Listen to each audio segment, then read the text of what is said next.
Okay, welcome back. In this module, what we're going to be covering is how to invite to a home party or a home business presentation. Some companies call them a PBR, professional business reception, inviting to your home.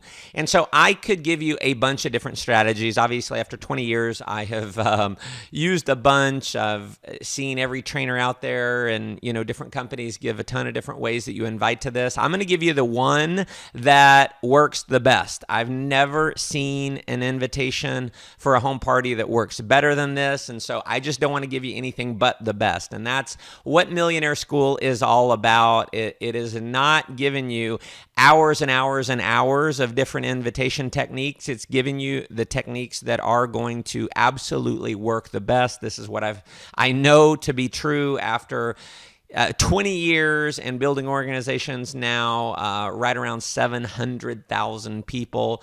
We are bringing on, last week, over 15,000 people joined our organization, just my team alone last week. So we have got things working very, very well. And this really works. Now, I'm going to give you another strategy. Consider this a bonus. And something that I train a lot on is that momentum in network marketing happens through belief. When your organization has a level of belief that they are in the right company at the right time with the right products, the right compensation, the right support tools and systems, and most importantly, belief in themselves, then that is what creates momentum. Momentum happens through belief. Now, when you roll out a new strategy to your organization, and I am very big on not rocking the boat too much. If you swing the pendulum too much, if you're having success doing one strategy and then you tell people, don't do that strategy, do this, that can be very detrimental to your business. But when you roll out a strategy, you want to roll it out with enthusiasm. You want to give belief to your organization. It's selling them on the fact that it works. And in the organizations that I've rolled this out to, and I've said this works and it works in a big way, I'm going to encourage you, start using this invitation strategy. If you've got something that's working great, keep using it. But I'm telling you, the people who've tested this are having bigger results than we've ever seen in the history of our business. And when I'm explaining it to my organization that way, when I'm instilling belief in them in that strategy, then they will actually use it. And if they believe it works, it is way more likely to actually work. So here's the invitation. It's called the Big Announcement Invite. And here's how it would go. I'm calling my friend and I'd say something like this. Hey, John, it's Matt. Listen, I just have a couple minutes to talk, but what do you have going on Thursday night? And if they say they're free, let's go back a little bit. If they say they're busy, what am I going to do?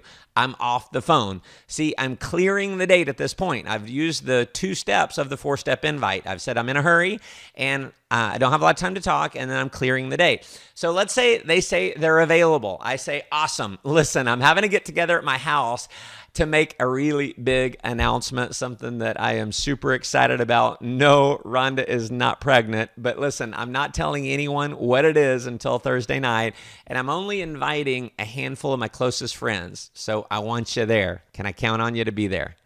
Okay. Now, I'm going to dissect this, and you can listen to this over and over. In fact, you can go through the verbiage in the transcripts if you would like as well. But number one, you're following the strategy that we know works. You're in a hurry, you clear the date, and then you get into the invite. And so you're saying you've got a big announcement to make. You're not telling anyone what it is until Thursday night.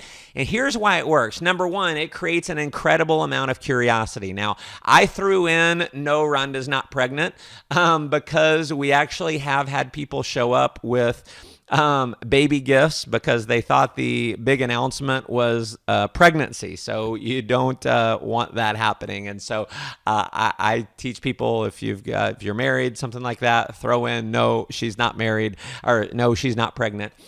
And then you say, I'm not telling anyone what it is until Thursday night. Okay. Now, this overcomes the objection. What is it? What is the announcement? Because you're telling them I'm not telling anyone what it is until Thursday night. And then I'm only inviting a handful of my closest friends. So you're making them feel special. So you're saying, so I want you there. Can I count on you being there? You could also say, can I count on you being there at 7 o'clock sharp? Okay. That is an important piece of it, to make sure they're there on time. And what you'll find is this invite, it just flat out works because it creates curiosity. It creates excitement. They can't wait to hear what it is. And you make them feel special. They're only inviting a handful of closest friends. And can I count on you being there at 7? When you say, can I count on you? Again, when you ask that question, people naturally want to be someone that can be counted on. And so it's a really important, a really powerful question that you can ask. Now, I'm going to give you another, just a bonus thing here. You could use this on this invite, any other invite you're using for a home party. If you ask someone to bring something with them, if you say, hey, and would you do me a favor? Would you bring a bag of ice? Hey, would you do me a favor? Would you bring a bag of chips? Hey, would you do me a favor? Would you grab just a thing of salsa? Hey, would you just bring some plastic cups? Would you mind doing that for me? Something small, something that's going to cost them, $2, $3. It's not, a big deal, but you're going to have a higher show up ratio when you ask them to bring something.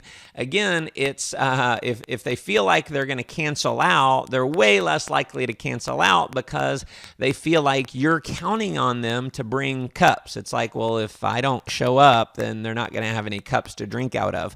And so it's a good strategy also to just fill up your house with chips and dips and things like that. So you don't have to create as much. And so have people bring a bunch of different things, and there's going to be more for everyone. And so that's one quick tip that can help you. And again, in any of these strategies, here's the key: practice, practice, practice. Before you call someone up and you use the big announcement invite, read through that script 10 times. I mean, commit it to memory. You can actually have the script in front of you, but if you sound like you're reading from a script, that is weird. It's going to be weird to your prospect. And so practice it. Say it over and over and over. Say it about 10 times and you'll have it. Now, I'm going to tell you the worst invitation in the world is the invitation you never give. So, my friends, just invite like crazy. Go through it. You are going to screw it up. I have screwed up more invitations than I can count. Everyone that I know that is a top leader, a 6- and 7-figure earner in network marketing, has screwed it up a bunch. The key is get after it. I'll see you on the next module.